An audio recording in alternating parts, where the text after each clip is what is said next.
Hello, everyone. Welcome. Thanks for joining our diagnostic training session today. If you have any questions throughout the session, if you're joining us on Zoom, just look at the top of the bottom of your screen. Wherever your Zoom controls are, you should see a little button that says Q&A. Click on that, type in your question, hit submit, and I'll get to those at the end of the session. If you're joining us on YouTube right now, just feel free to use the live chat function to ask any of the questions. And once again, I'll get to those at the end as well.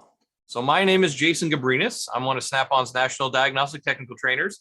Been in the training department the last 9 years or so, traveling around North America, helping techs and shop owners get the most out of their diagnostic equipment. Before I did that, it was a couple years as a diagnostic sales rep with Snap-on. So I had about 30 different Snap-on franchisees I worked with, as well as the shops that they serviced in order to help everyone get the most out of their diagnostic needs. Then before that, it was 8 years at Subaru. So I worked in a Subaru dealership, and over time, I guess, just became the go-to diagnostic guy in the shop. So I always ended up with the drivability problems, the intermittent problems, those weird wiring problems that would show up on those cars. And that's really where I cut my diagnostic teeth, was trying to figure out all those weird head scratcher type cars that would come into my bay. And before that, a bunch of other miscellaneous wrenching jobs. Been a little over 25 years under hood experience for me. So our topic today is talking about workflow, diagnostic workflows. It's a good plan to have a plan. Let's put it that way. So when we have a code, there are some steps that we should follow to give you a good logical progression through from start to finish. So we don't skip any steps. We don't miss anything. We don't want to skip a critical point in our diagnostic flow. Otherwise, that could throw the whole thing off. So we want to start with a pre-scan. Right. First thing we want to do after the vehicles come in and we've written up the repair order and all that, we want to check for codes. We want to check all the systems for codes, because there could be codes in systems that don't have a light. Right. So we want to make sure that we are doing that. We are checking checking all the systems. So if we do the full vehicle scan on the vehicles that support it and scan all the modules at once, it gives us a good report. And then we can give that to our customer and say, okay, well, here's the codes we need to address. Here's the work that needs to be done. Once we've done that, we can now formulate a plan of attack within diagnosis, which is where we're going to spend most of our time on this session today. And that is determining the actual cost, going through collecting information, testing, reading data, reading whatever repair information that we might need to go in and determine what the actual cause of the failure is if we have a code, and then repair it. Right. Once we're done, we need to once we've decided what the problem is, we need to repair that whatever is wrong, either a broken part or broken wiring harness or something of that nature needs to be replaced or repaired. After that, we're more than likely, especially nowadays, most modern vehicles, they have some sort of a recalibration, reset, relearn that needs to be done more often than not nowadays. And then once we're done, once we've verified that we fixed the problem, then we're going to take a road test and then do a post scan. So we're going to scan the whole vehicle again, make sure there are no codes left over in the vehicle, and verify that the vehicle is working as it should before we get it back to the customer. And that'll help us cut down on any of those comments. Right? So as I said, today, we are going to be focusing mainly on the diagnosis phase. We're going to intake the vehicle, walk through a base diagnosis on a vehicle. So if we do find codes, which is nice to have a code to go on. Sometimes we have no codes. We have a class for that too. But in this case, we're talking about when we have a code. So if codes are found, we're going to go through an action. And in this order, not necessarily always in this order, but at least if we go through all of these things, we should be able to get to verifying the failure. So if we start with gathering information, have to look up information from the manufacturer, TSBs, as it were. TSBs is always a good first place to start, because the manufacturer could have figured it out already, could have seen this problem already before you, and say, okay, oh yeah, we've seen that. Here's what you do. And a lot of times it's a reflash, or maybe it's an improved part, something of that nature. So the bulletins from the manufacturer will help you as a really great first step. Now, if you get your bulletins from anywhere, Snap-on, so through the scan tool, through ShopKey or Mitchell, we receive the TSBs as soon as they're released from the manufacturer, and then they're published within 2 to 8 weeks. So they're available to you quicker than just about anywhere else, other than going straight to the manufacturer.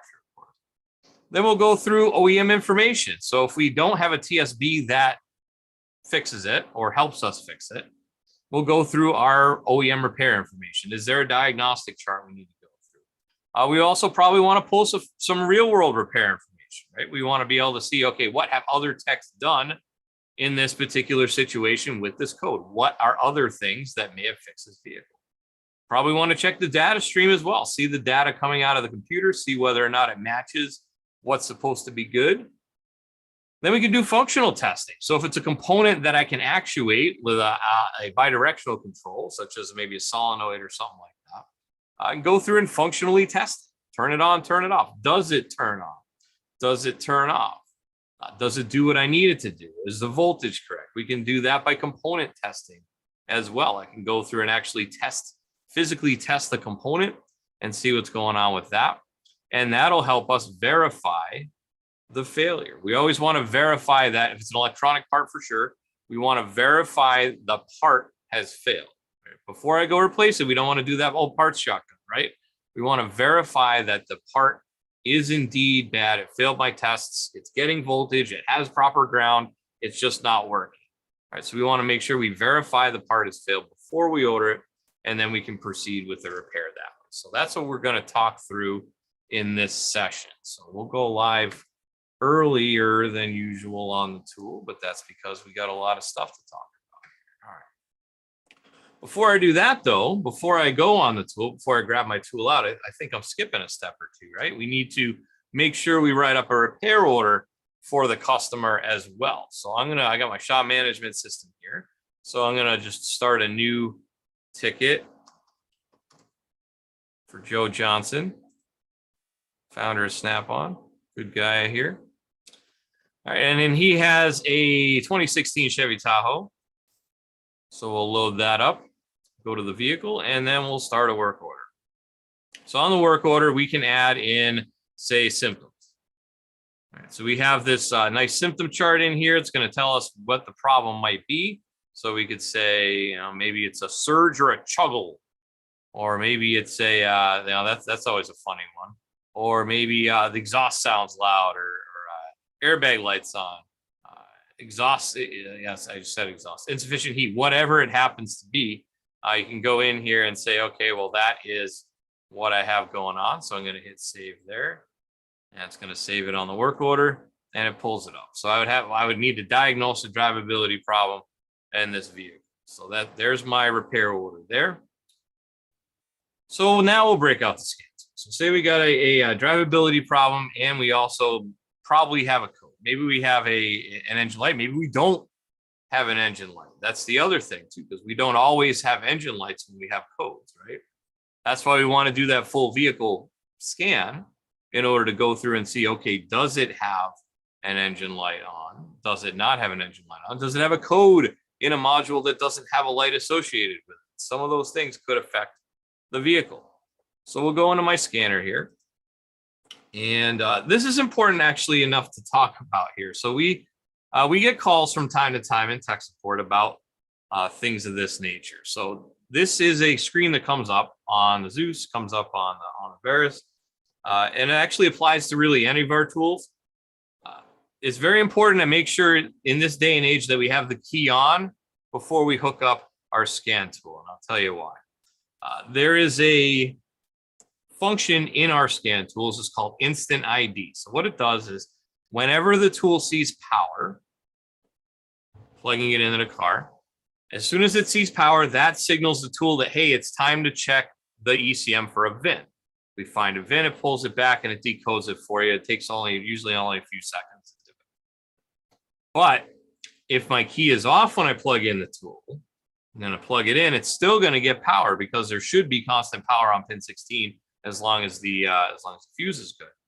But when you plug it in and it sees power, well, the module's not on. So it's going to go try and ping that module, try and find the VIN. It's not going to find it. And then it's going to try again and try again. Tries a few times, then it times out, and then it tries again. In the meantime, while you're doing all this, maybe you have turned on the key at that point in there. And then sometimes that can cause issues in connectivity. It's not really not having a hard time connecting to the car. You just caught it at the wrong time while it was trying to connect to the car. So it wasn't able to find a VIN right away. So then it fails over to auto ID or it fails over to manual ID. That can happen.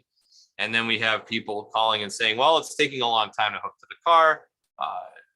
The module's having trouble communicating with the tool. All of those things can be caused just by that, just by not having the key on first. So that's one of the hardest habits to break too, I'll tell you, because we used to say, yes, turn the key off, then plug in, then turn the key on. But we can't do that anymore with that instant ID function. And it's been that way for about 4 years now too. So just so you're aware, key on, engine off before we connect to the vehicle. We want to make sure. Then we get to our list of vehicles. In this case, I'm just going to use the built-in Chevy Tahoe that we have in here, 2016 Tahoe. And we're going to go in and scan this. So there's a also semi-new, last couple of years, functionality that's been added to the software as well. So we have the VIN used in the ID process. So in this case, it's year, make, model. If we did instant ID or auto ID, it would populate the full VIN. Plus, we can type in the VIN if we wish to do so as well.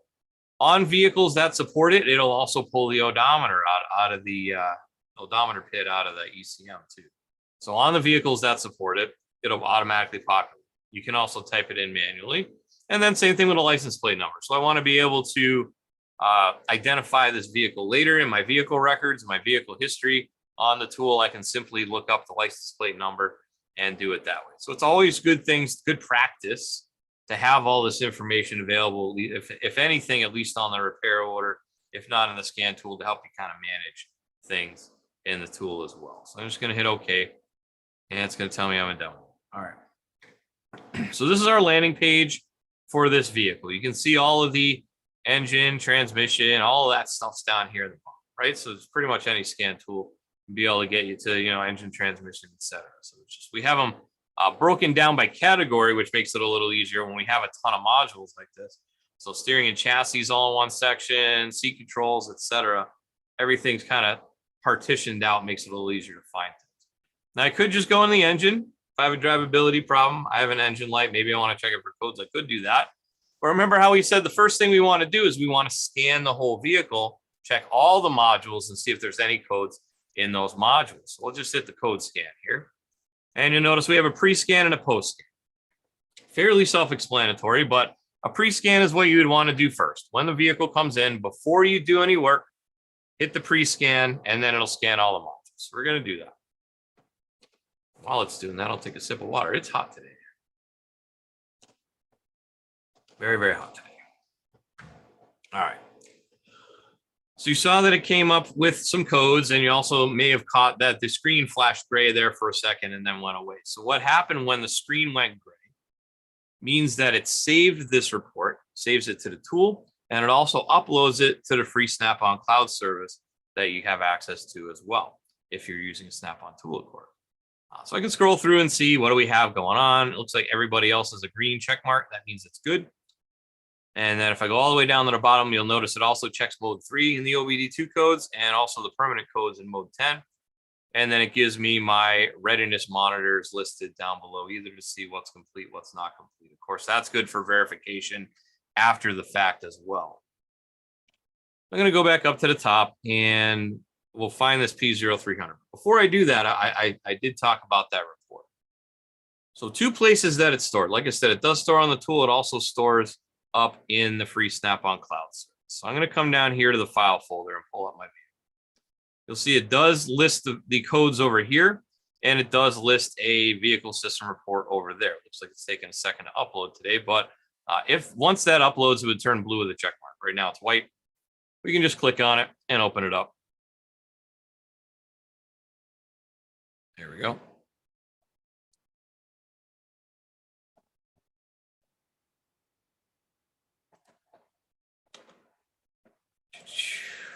There we go. Pre-scan vehicle system report. You'll see it adds the vehicle information.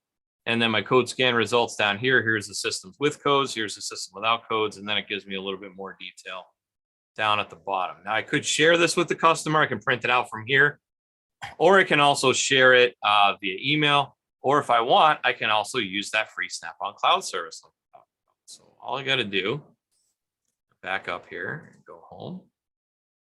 On the Windows-based tools, if you have a Zeus or a Varus, you have access to Snap-on Cloud right from here. Otherwise, if you don't have a video, or if you don't have a Windows tool, I can go into Snap-on Cloud that way on the website. You can just go, it's called altusdrive.com is the website for that. So I'm going to go into the Snap-on Cloud here. I'm going to sign.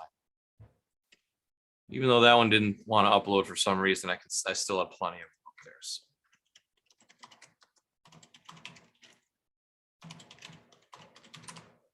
Just log in there.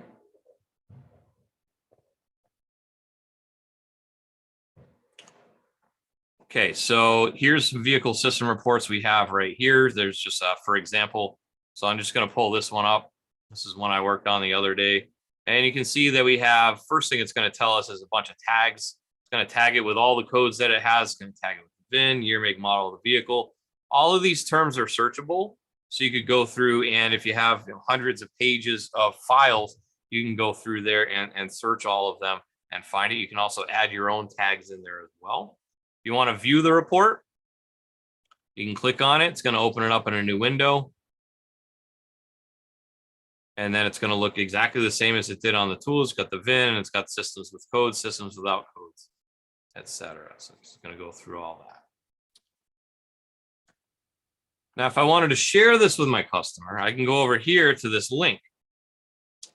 There's 3 ways we can share it. The first one's grayed out. It says send via SMS. So that means if I had this open on a phone, because I can use this to open on anything with a web browser. I can use a phone, a tablet, laptop, PC or Mac, doesn't matter. I can open this anything with a web browser. So if I have it on my phone, I can send it via text message to a customer through the phone.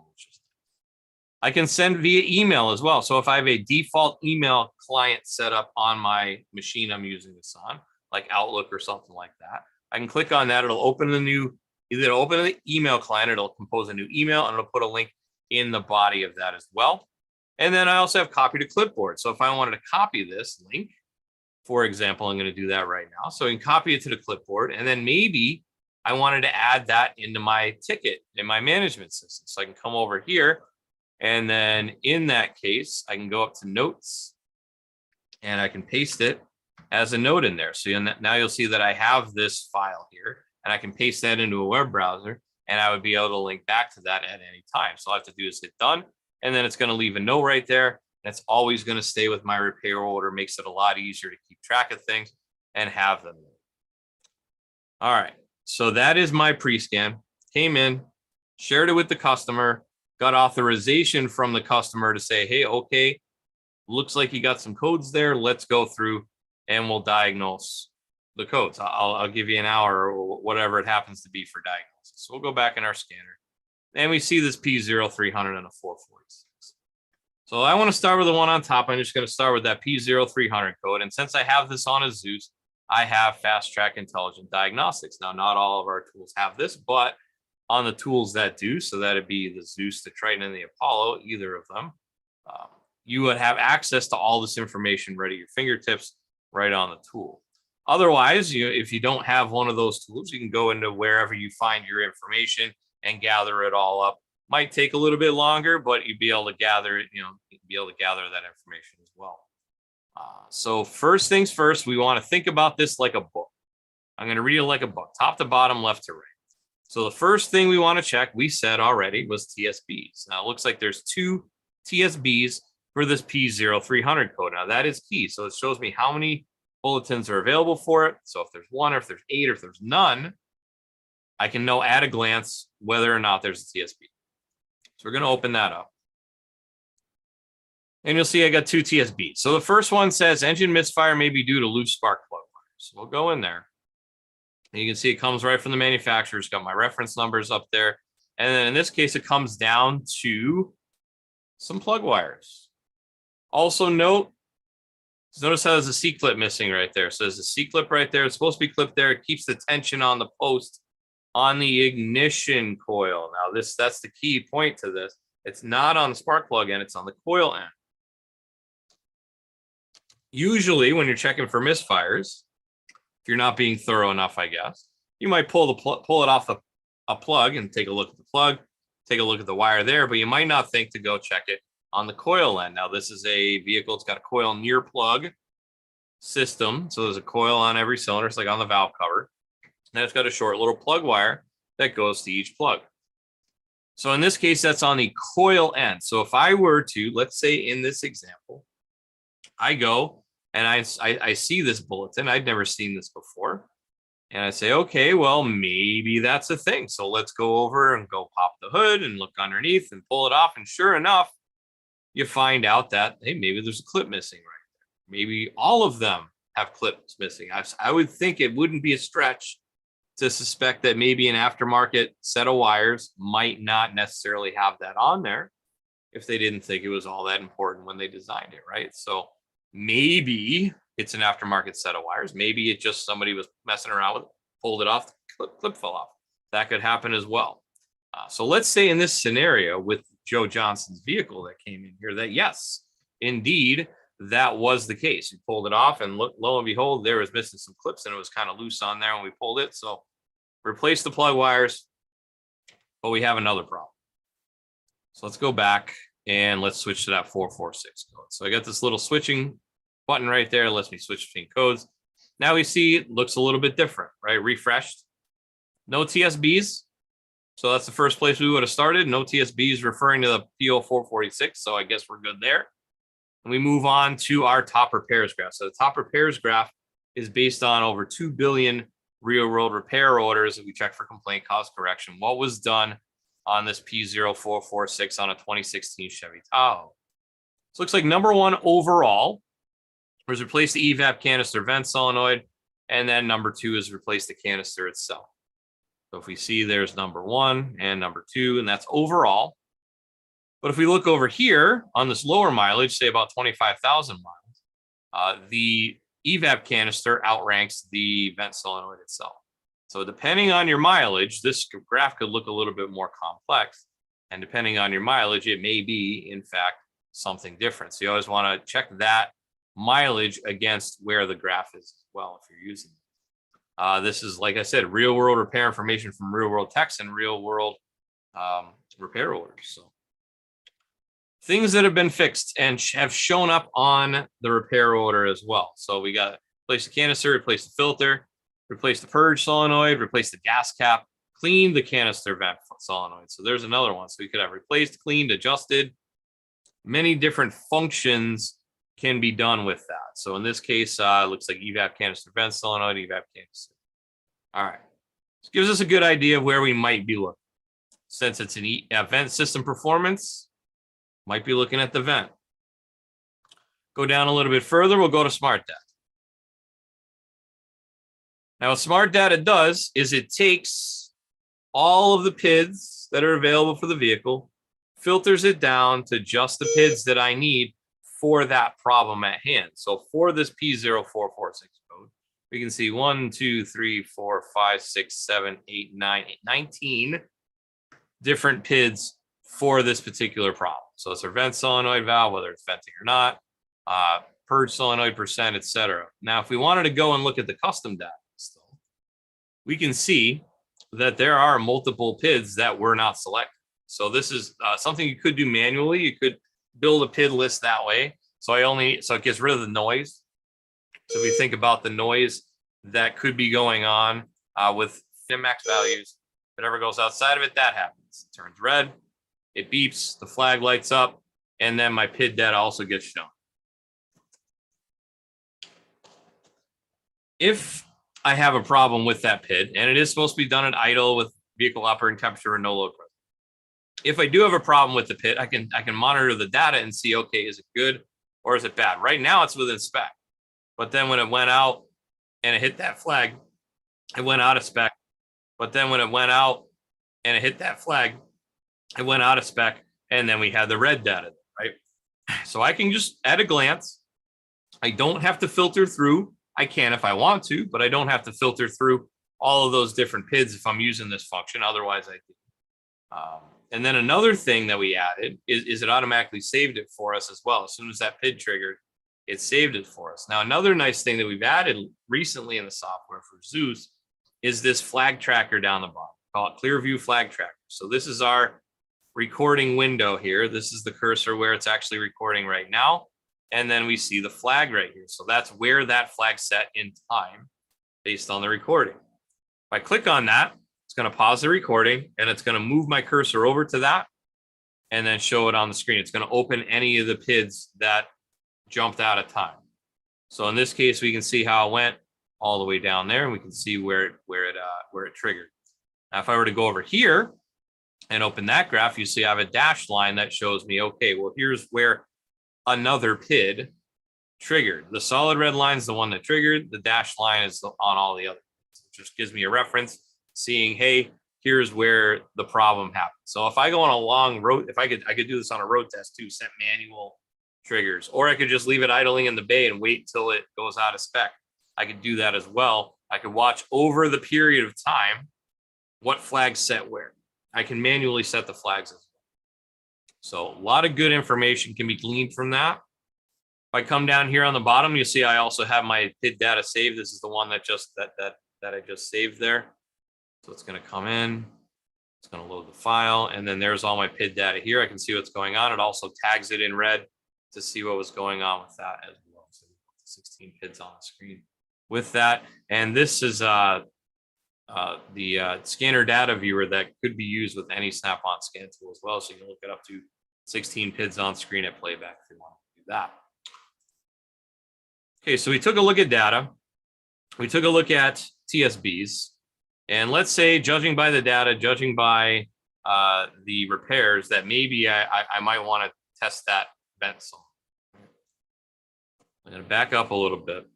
Let's get a little bit more information on that vent solenoid before we.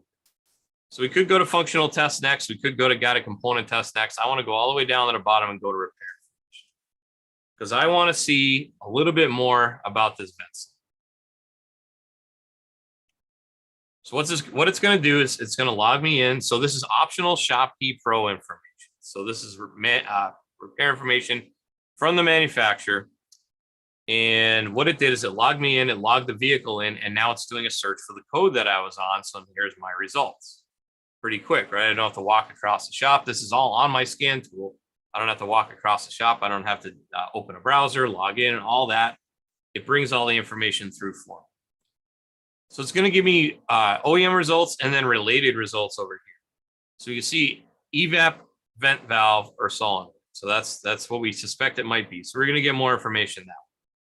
And you can see I got real fixes, top repairs, causes and fixes, guided component testing, etc. If I want to find out where that component is located, I can go to component locator. So let's do that. Okay, so there's my vent solenoid valve. That's number 10 on my chassis component view. So if I come down here, so we said it was number 10, view full screen.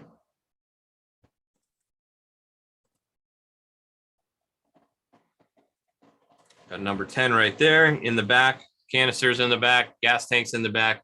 It's all kind of up in the back, which is true for most vehicles. There's going to be that way. The vent valve's usually towards the rear of the vehicle, towards somewhere near the canister, just so it can vent the vapor or vent the fresh air out and in through the tank. So we got that there. All right, so now I know where it is. Now I want to check my wiring diagram as well and see what else is going on. So I'm going to go to my wiring diagram. And you will notice it drops me down on the first page, which is expected. But if I open it up, you'll also see that there's some highlighted wires here. So the wires connected to the vent solenoid are pre-highlighted. So I don't have to go searching through the wiring diagram in order to find it. Now, if I want to make just those wires jump out, I can hide them, the other wires. And I can zoom in a bit.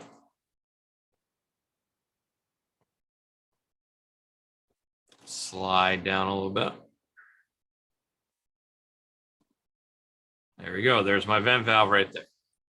So you can see I got a white wire that goes to the computer. That's the canister vent solenoid control wire. And then I have this red and green wire that goes across the page. So let's find out where that goes. So we'll go across. Keeps my zoom level, keeps my highlighting intact as well. Go across again.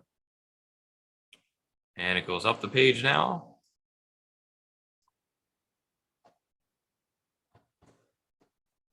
And I can see it's supplied by this fuse, and it's on connector X5 at the computer right there. So H3 and X5. So if I wanted to find out a little bit more about this connector, maybe I want to check it at the PCM. I can click on that X5, and it should, there we go, give me my connector view. And that's X5 on a fuse box. There's a lot of X5s on this truck. So that was underhood fuse box. All right, and there was H in there, right? So we can see it's in this row, and it's one of those pins there. Right. Pretty simple. Didn't have to leave the wiring diagram. Everything's right there. Makes life a lot easier. So now I got some information. Now I know where my wiring where my wires go. Now let's test the component. If I think it's bad, which I think it's bad, go back in here and test it. So we've got a component test here. And you'll see once again with the Fast Track Intelligent Diagnostics, it sorts and filters based on what do we think you're going to need to test for that particular problem. So there's the vent solenoid right there. We'll go in there. And we got some component information so we can tell how it works by doing that. And then we can also do a DC voltage test on this as well. So it says vent solenoid is normally open, should see 12 volts on both A and B with other meter lead connected to ground. When de-energized, when it's energized, we should see 1/10 of a volt on the vent control side. So this is testing the control side. This is testing the vent side. Now I want to be able to test this, but I want to be able to test it while functioning that solenoid on and off. So how would I do that? So let's go back to the functional test. Same thing. It's going to give me all my options. We're going to go to vent solenoid there.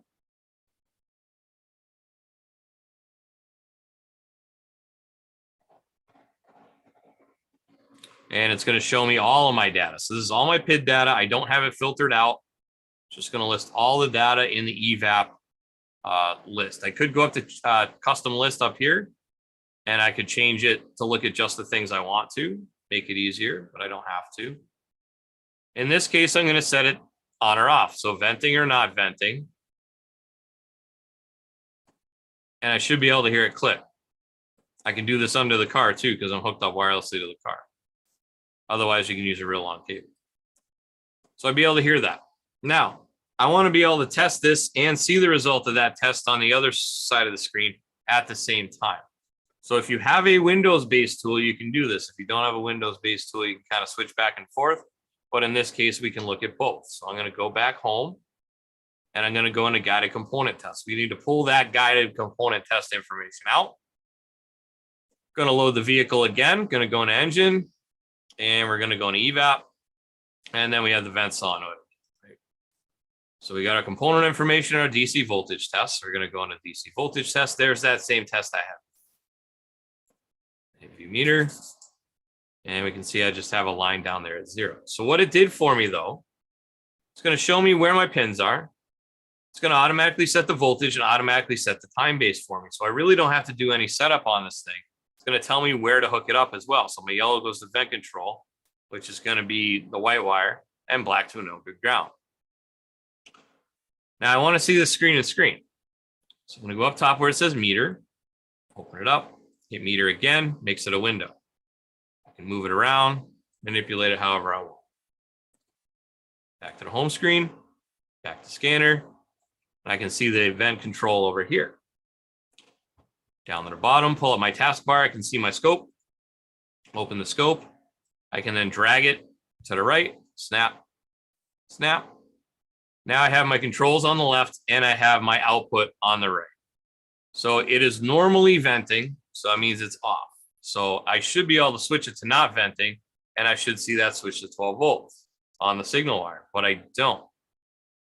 Nothing's happening. Now what I should see, if I can plug that in correctly to my box here, there we go. I should see 12 volts-ish when I'm plugged in, right? So there's 12 volts. If I go to venting, it should go the other way. I should have 0 volts. Venting, not venting, venting, not venting. There we go, venting. Okay, so we should be able to see the difference in the signal. So let's say in our scenario that we don't see that. We see no change at all when we're going venting to nothing. So it is sending the command. Computer's sending the command. It's just not getting through the the solenoid. So it's not, the solenoid is not turning on. It's probably an open. Now, if I switch to the other side, I should see power because that's from the battery. I should be able to see power coming from the battery. If I pop solar, that's funny. Okay, there we go. So I should be able to see power when I plug it in on the other side because that is solid power and that shouldn't change at all. That's just fused power. So I know there's power getting to it, and then I can also verify the line is connected on the other side. So testing this valve is going to lead me to believe that that has a bad vent valve on this vehicle. And that's where we're going to leave it for this week. Next week, we'll go through the rest of the process, verify the repair, and order the parts and all that good stuff. So for this week, we are all done. So let's talk about next week. Next week's going to be part 2. I forgot to change that on my thing, but it is going to be part 2 next week. We're going to walk through the rest of that workflow. We're going to walk through the repair function, the recalibration, resets, relearns, and then the post-scan and verification process there as well. So hopefully you'll join me for the rest of the story starting next week, same time, same place, 6 and 9 Eastern. I will tell you, we are at the Snap-on Franchisee Conference next week, our biggest tool show in the world. And it will be recorded, pre-recorded next week. So we will still have a class. It'll just be pre-recorded. YouTube, you'll see a premiere. Facebook, you'll see a scheduled video, and then on Zoom, we're still going to run the Zoom as well. So you can come back anytime, anywhere. 6 and 9 Eastern. If you go to snapon.com/OT, you can register for Zoom. The 6 p.m. Eastern class we're doing right now will go to YouTube. So our YouTube channel, youtube.com/Snap-on Diagnostics. If you are watching on YouTube, please make sure you subscribe, hit the notification bell, all those good things. And then the 9 p.m. Eastern class goes to my Facebook page. So it's facebook.com/SnapOnJason, all one word, no dash in the Snap-on. If you want to see any of our other episodes that we've done in this series, we have 47 different episodes, plus we do replays every once in a while as well. So those are also available on our YouTube channel, and more to come as well. We have 3 new classes in this section as well. So this one's a little bit updated just because the software has changed a little bit, but it's essentially what we did before. That was back in November 2020. We've been doing this for a while. So definitely check any of that out if you are interested in any of those topics. We get to Q&A in 1 second. Looks like we have a pretty active YouTube tonight, but first I want to talk about my buddy Al as well. So Al does scan tool training. Scan tool training on specific scan tools depending on the evening. So Monday is on Apollo, Wednesday is on Zeus, and Thursday is on Triton. This is a live class meant to be hands-on. So you should have your tool in front of you, if at all possible, be able to function through all the different functions on the vehicle. Is going to walk you through it. Let's set up your Wi-Fi first, because there's a lot of things that need Wi-Fi on a tool now for a vehicle. Second thing is let's set up your free Snap-on Cloud account and allow that. And then next, after that, he's going to walk through code to completion on Fast Track Intelligent Diagnostics on a real world scenario. That's about an hour. On Wednesday and Thursday, since those tools have scope and meter functions, he takes about a 5-minute break, and then he goes through the scope and meter on those for another hour. So he talks about setting your different settings up, going through guided component tests, going through graphing meter, digital multimeter, and so on. So it's definitely a very thorough class. Al's been with us for over 30 years. He is a wealth of Snap-on Diagnostics knowledge, so definitely worth checking him out. Once again, 5 and 8 Central, 6 and 9 Eastern. Go to snapon.com/OT to register for Zoom. All right, so on Zoom, If you have any questions on Zoom, just find that Q&A button. You can type in your question. I'll get to those in a second. Looks like we got a lot of chatting going on YouTube. That's always fun when that happens. DJ says, hi, thanks for coming. He says, thanks for having us. And I say, thanks for coming. Peter Arjun, thanks for attending as well. Quinn Hall 24, welcome. Winton 29, thank you.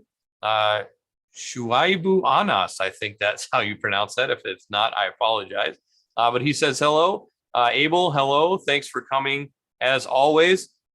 Let's see. DJ says, one feature I like on these scan tools is the battery voltage is shown on the diagnostic screen while scanning. This can assist with low voltage issues. Absolutely. That's why we put it there, because if we have a low voltage problem, we might have a communication issue with the vehicle as well. If it's not enough voltage, it might not be able to access the module, right? Let's see. Sunshine's 55. Let's see. He seems to think Autel has low update costs and Snap-on being a lot more expensive, and that is not true. On a Snap-on subscription, for a software subscription, it is cheaper. A single software update for Snap-on. So if you want 1 year with for an Autel Ultra, for example, it's $1,700. For a Snap-on tool, it is around about $1,000. It's depending on where you are in the world. So it is considerably less expensive, especially with a Snap-on software subscription. Always keeps you up to date, and you just never have to worry about it. And it's around about $1,000 a year. So that's in the US, of course. But definitely not true that their updates are cheaper. That's 100% not true. Yeah, I think they just had a sale, so maybe they were cheaper for a couple weeks. But let's see. With Hair Kiwi, so he says, in my previous CPMS video, I mentioned some of the newer models are locked out with manufacturer software that require registrations. That'd be like Chrysler, FCA Chrysler. Do we require that just to read codes? You should be able to read the codes, but you won't be able to program any new sensors to the vehicle because that is a functional test. So you should probably be able to read the codes, but you won't be able to do any functional tests, relearn the sensors, anything like that. Nick's checking in from England. Welcome. Thank you. Victor, thank you. He says, what type of Snap-on is best for me? Well, really, as long as it does what you need it to do. So all of our scanners, the scan tool portion is going to cover the same vehicles, tests, and functions from a Solus through an Apollo, through a Triton, through a Zeus. It's just a matter of, do you need any other functions? Do you need a component test meter? Do you need to have the Windows capability? It just depends on what you need in your shop to get along. If you want the fast track intelligent diagnostics information, if it's available in your area for that matter. So it's a matter of just checking and seeing which functions do I need, which functions maybe I don't need, and just finding the right tool that fits your shop. Moulier Diag, hello, welcome. Thanks for joining. Joe Mikos, thank you very much. The Winton, good to see you again. All right, got one question back on Zoom as well. How do you stress how important reading a code or learning how to read your data to the younger guys? I've been in this business for over 20 years, Robert. Well, thank you. I would just, I just preach it to them and preach it to them as much as I can. Because definitely reading the code, scanning the whole vehicle, right? We do know there are modules that can have codes that don't have lights, and that can cause some sort of a problem. You need to be able to, if it's got an engine light, don't just go in the engine. Could be a problem somewhere else. So we want to make sure we check that. Codes, descriptions to that point, critical as well. I had somebody call me one time that said, oh man, I have this recurring evap problem on this vehicle and I just cannot find a leak, because they just saw the word evap in the code and they didn't go any further. Well, what it ended up being was an electrical problem in the purge solenoid. It's a purge solenoid electrical problem. So he said, hey, you know, I can't find a leak. I can't find a leak. Well, it wasn't a leak. It was a shorted out solenoid. And once you fix the solenoid, tested and fixed the solenoid, it was fine. But reading the code description is just as important as reading the code. And then, of course, going through the data, knowing what goods should be manufacturers. Sometimes they're a little forthcoming, sometimes not.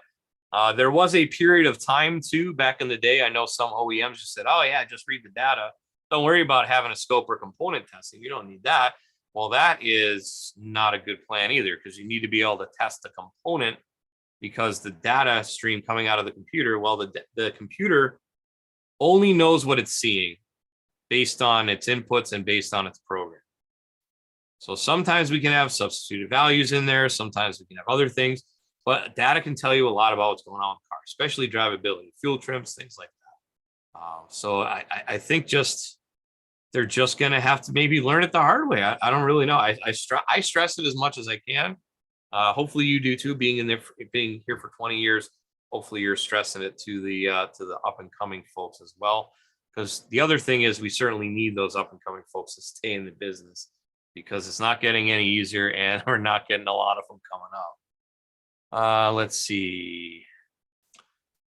Nick's got a Volkswagen diesel code question, but I need way more information on that. So fuel pressure regulation control difference. So I plugged that into repair information and see what the manufacturer has to say on that. Like, I can't really tell you too much just going on that with the code and the definition. So sorry about that, Nick. But, need a little bit more information. So with that, looks like we cleared the board.